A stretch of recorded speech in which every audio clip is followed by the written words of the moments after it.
de Caroline Gichiri, Cassandra.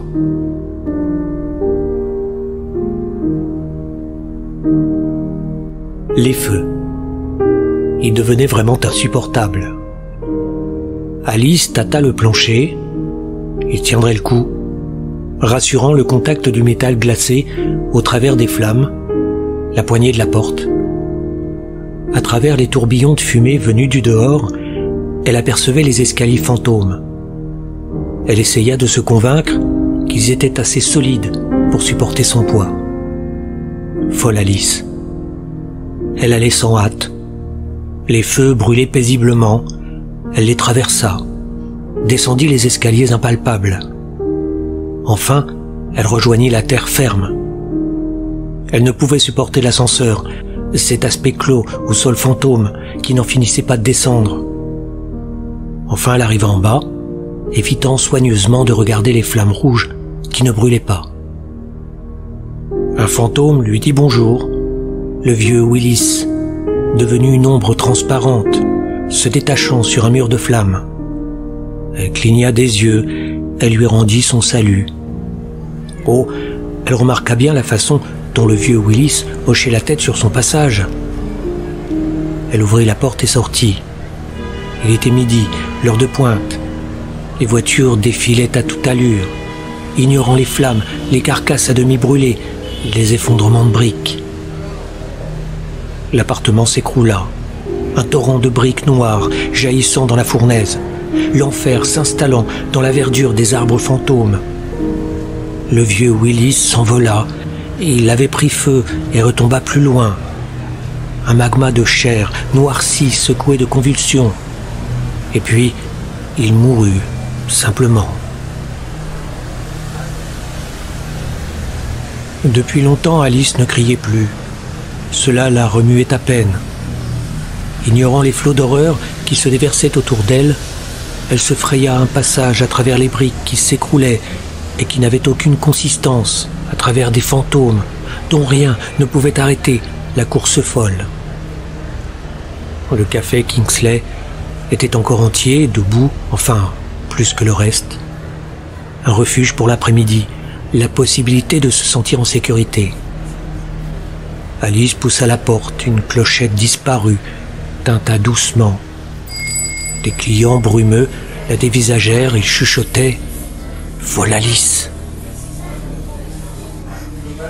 Leur murmure la mettait mal à l'aise. Évitant leur regard, leur présence, elle s'installa dans un renfoncement à l'écart. Dans ce coin-là, il n'y avait presque pas de feu.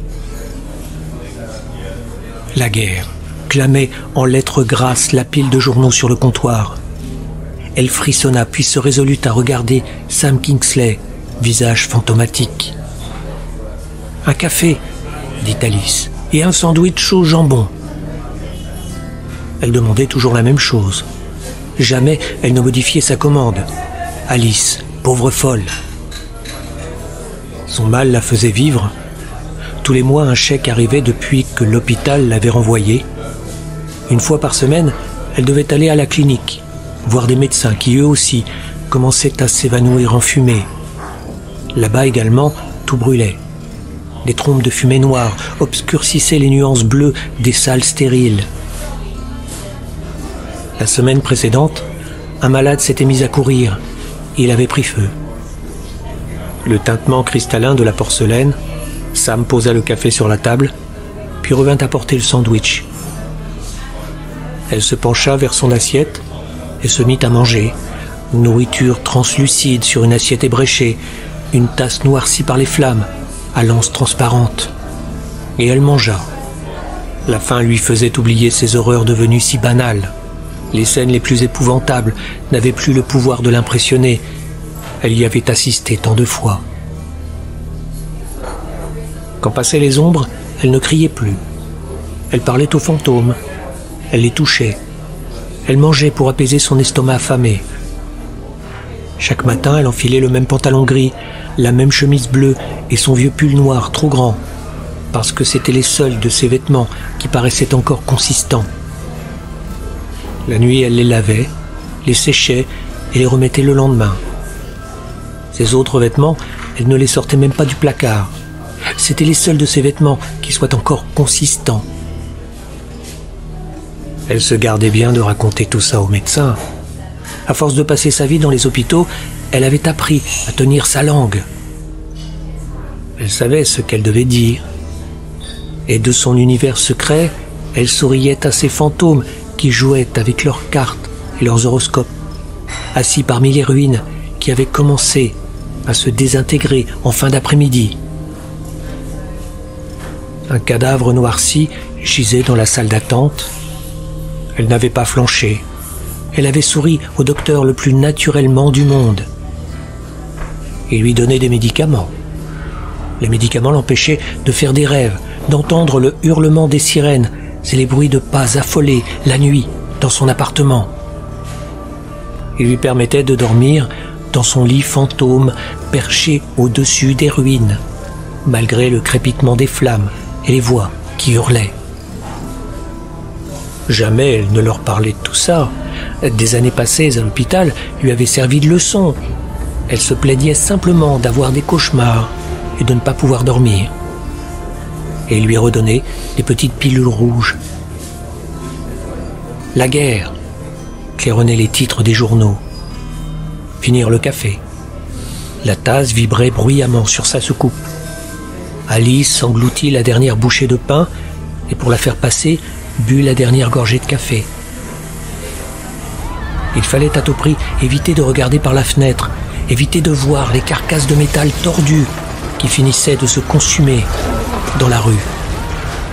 Comme d'habitude, elle décida de rester là, et comme d'habitude, le vieux Sam vint remplir parcimonieusement sa tasse. Comme d'habitude, elle tenterait de la faire durer le plus longtemps possible avant d'être obligée d'en commander une autre. Il la porta à ses lèvres, jouissant du contact de la porcelaine dans sa main, essayant de ne pas trembler. Le tintement cristallin de la clochette, un homme ferme la porte et s'assoit au comptoir. Un homme bien réel, un homme solide en chair et en os, et ses yeux ne voient pas au travers. Alice, stupéfaite, le fixa intensément, saisie. Son cœur se mit à battre la chamade. Il commanda un café, alla prendre un journal sur le présentoir et revint à sa place. Ensuite, il se mit à lire les nouvelles en attendant que son café refroidisse. Pour lire, il s'était mis de dos. Un manteau de cuir patiné, des mèches de cheveux châtains qui en effleuraient le col. C'est tout ce qu'Alice en voyait pour le moment. Il se décida enfin à boire son café, vida la tasse d'un trait. Il jeta quelques pièces sur le comptoir et abandonna le journal, mais il le posa à l'envers, et les gros titres étaient cachés. Un visage jeune, en chair et en os, au milieu de tous ces fantômes, sans leur prêter la moindre attention, il se dirigea vers la sortie. Comme une folle, Alice jaillit de son recoin. « Hé !» lui cria Sam. La clochette de la porte tinta. Fébrilement, elle farfouilla dans son porte-monnaie et jeta un billet sur le comptoir. C'était un billet de 5 $, mais elle ne s'en rendit même pas compte. Un goût métallique dans sa bouche, la peur. Il était parti. Elle se précipita hors du café, enjambant sans y penser d'innombrables débris. Elle entrevit la silhouette de l'homme. Déjà, il disparaissait parmi les fantômes. Elle courut à perdre haleine, bousculant son ménagement, les ombres fantomatiques, bravant les flammes. Une pluie de débris enflammés lui tomba dessus, elle hurla mais continua sa course. Sur son passage, les fantômes se retournaient et la fixaient avec stupéfaction. Et lui aussi se retourna. Alors elle se précipita vers lui, effarée. Lui aussi, il la regardait avec stupeur. « Que voulez-vous » demanda-t-il. Le choc, la surprise lui firent fermer les yeux. Ainsi, il ne la voyait pas différente des autres. Elle ne parvint pas à articuler une réponse. Furieux, il se remit en route. Elle le suivit. Des larmes coulaient le long de ses joues et elle avait le souffle coupé comme une brûlure dans sa poitrine. Les gens la regardaient bizarrement. Quand il se rendit compte qu'elle le suivait, Il se mit à marcher très vite, à travers les feux et les décombres. Un mur s'écroula. Cette fois, elle ne put retenir un cri. Il fit brusquement volte-face, soulevant un nuage de poussière et de suie. Son visage était empreint de surprise et de colère. Il la regardait bizarrement comme les autres. Les mères de famille éloignèrent vivement leurs enfants de cette scène scandaleuse. Une bande d'adolescents aux yeux de glace fixait Alice en ricanant. « Attendez !» lança-t-elle. Il ouvrit la bouche, sans doute pour jeter une insulte. Alice se sentit défaillir, et ses larmes coulaient, se glaçant sous la caresse du vent qui soufflait parmi ces feux qui ne brûlaient pas. Sur le visage de l'inconnu, la colère fit place à un masque de pitié gênée. Il se hâta de fouiller dans sa poche et en sortit quelques piécettes. Il essaya de les lui faire accepter. Elle secoua furieusement la tête, essayant en vain d'arrêter de pleurer. Elle regarda en l'air. Une autre maison était en train de s'écrouler et de nouveau, elle crut se sentir mal. « Qu'est-ce qui ne va pas ?» demanda-t-il. « Voyons, qu'est-ce qui ne va pas ?»« Je vous en prie, dit-elle. Oh, je vous en prie !» Il se tourna vers le groupe de fantômes qui les regardait, puis lentement reprit sa marche. Elle le suivit de nouveau, essayant de toutes ses forces de ne pas pleurer malgré les ruines, les silhouettes transparentes qui grouillaient parmi les carcasses de bâtiments brûlés, malgré les cadavres tordus qui gisaient au milieu de la route et que les voitures qui passaient semblaient ignorer. « Comment vous appelez-vous » lui demanda-t-il. Elle lui dit son nom. Tout en marchant, il lui jetait parfois un regard à la dérobée. Son visage resplendissait de jeunesse. Il avait une fine cicatrice au coin de la bouche. Il devait être un peu plus vieux qu'elle. Elle sentit qu'il l'examinait et elle en fut gênée. Elle sifflerait. Elle était prête à tout supporter pourvu qu'elle puisse sentir à ses côtés cette présence réelle. Rejetant ses principes, sa propre nature, elle le prit par le bras et serra les doigts contre le cuir usé de sa veste. Il ne la repoussa pas. Et au bout d'un moment, il glissa le bras autour de la taille de sa compagne. Ils marchèrent ainsi enlacés, comme des amoureux. « La guerre !» hurlaient les gros titres des journaux. Il décida de tourner à gauche, au coin de la boutique, aux vêtements de sport. Ce qu'elle vit alors la figea sur place. Il s'en rendit compte et fit halte à son tour. Et il la regarda, tournant le dos à cette chose en feu. « Pas par là !» implora-t-elle. « Où veux-tu aller ?» Elle haussa les épaules, si désemparée. « Je ne sais pas, de l'autre côté, dans la grande rue. » Alors il lui parla comme on parle à un enfant, se moquant de sa peur, la pitié. Beaucoup la traitaient ainsi. Elle sentit qu'il avait pitié, mais même ça, elle l'accepta. Il s'appelait Jim. Il était arrivé en ville la veille, progression hachée de l'autostop. Il cherchait du travail, il ne connaissait personne, ici. Elle écouta attentivement ce flot de maladresse et s'attacha à lire au travers. Quand il en eut terminé, elle le regarda sans bouger. Elle vit son visage se tordre. Il avait l'air consterné. « Je ne suis pas folle », lança-t-elle. C'était un mensonge, et n'importe qui à Sudbury le savait. Mais lui ne le saurait pas puisqu'il ne connaissait personne. Son visage était vrai et solide. Quand il réfléchissait, il avait l'air un peu dur à cause de la petite cicatrice. En d'autres circonstances, Alice aurait sans doute eu peur de lui. Mais à l'instant présent, elle n'avait qu'une seule crainte, voir ce compagnon de chair et d'os se perdre parmi les fantômes. « C'est la guerre, dit-il. » Elle acquiesça. Le regarder, lui, ne pas voir les feux. Il lui caressa gentiment le bras. « C'est la guerre, répéta-t-il. C'est dingue.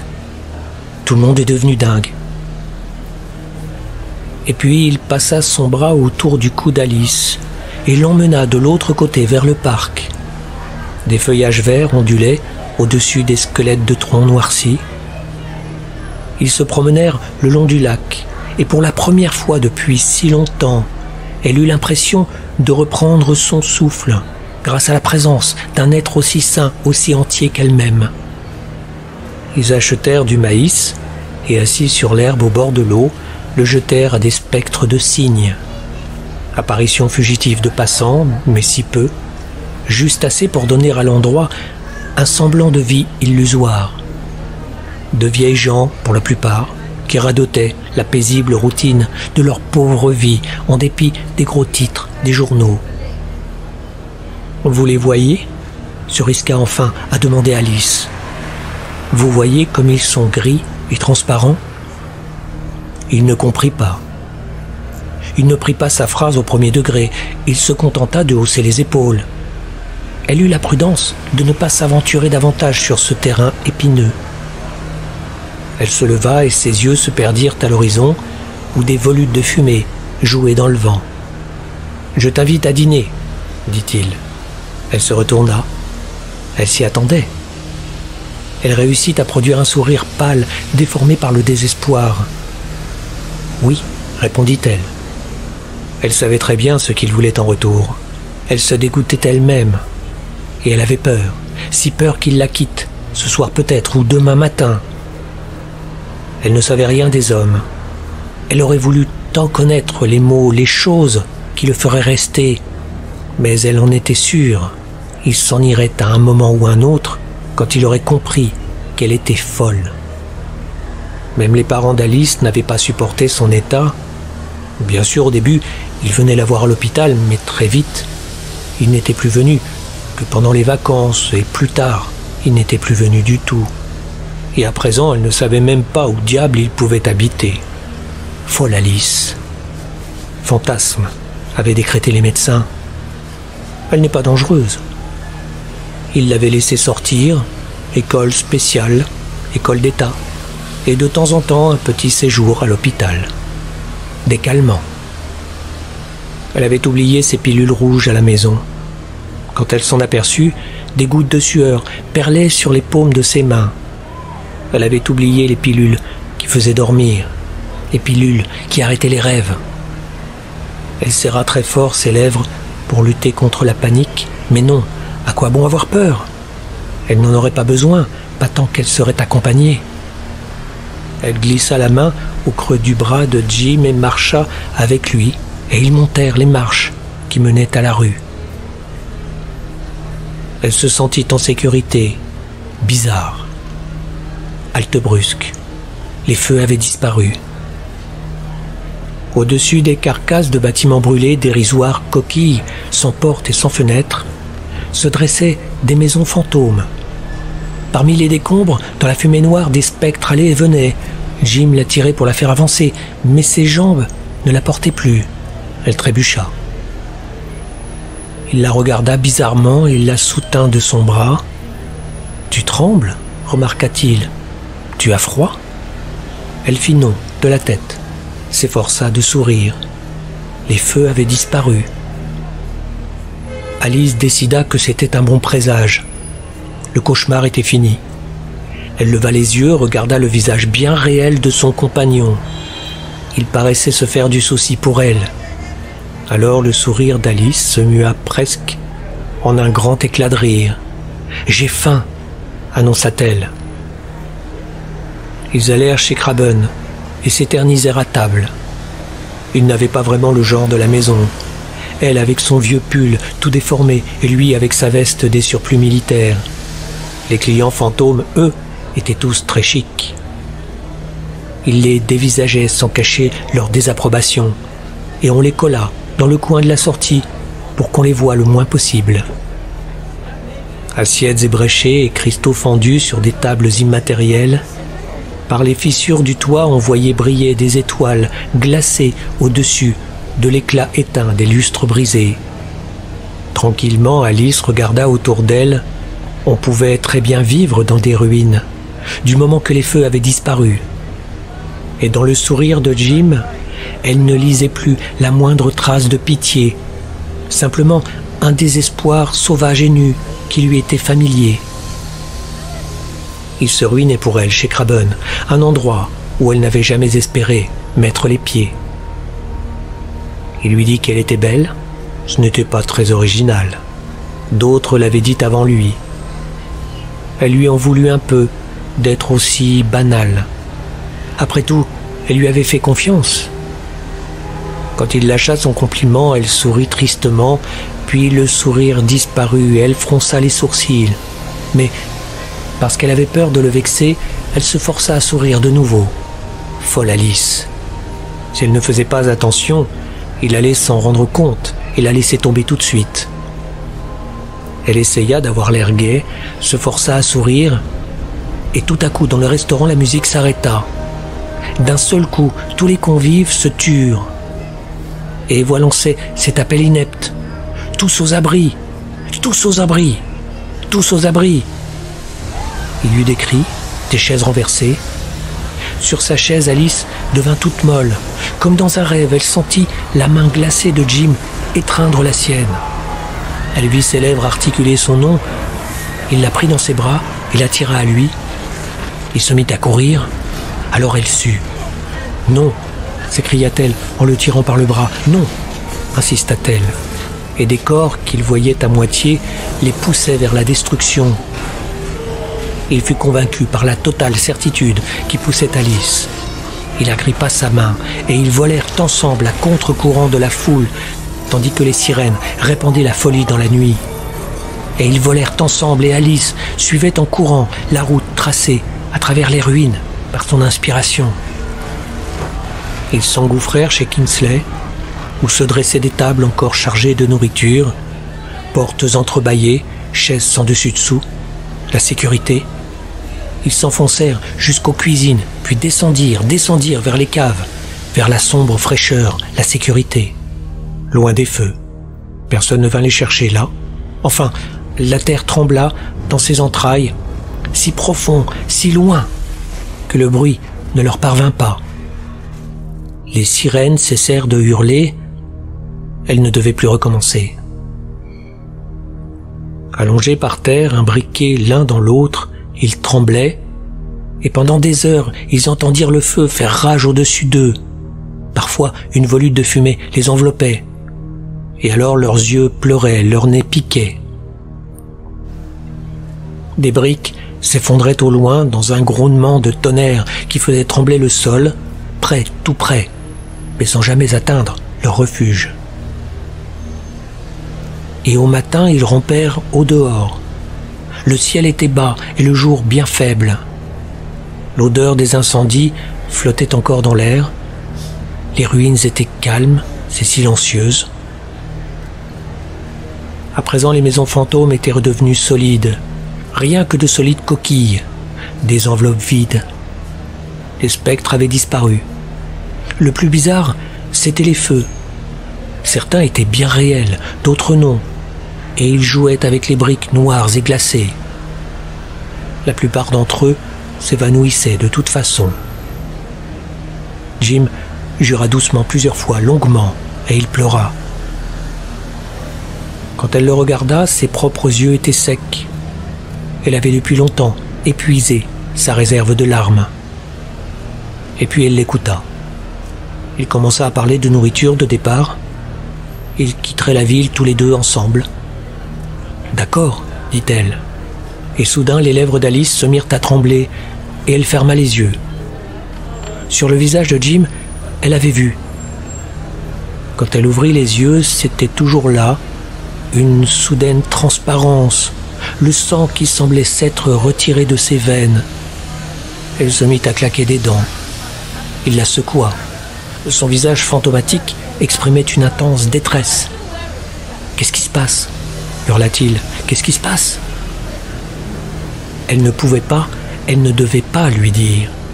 Elle se souvint du garçon perdu à jamais, se rappela les autres fantômes.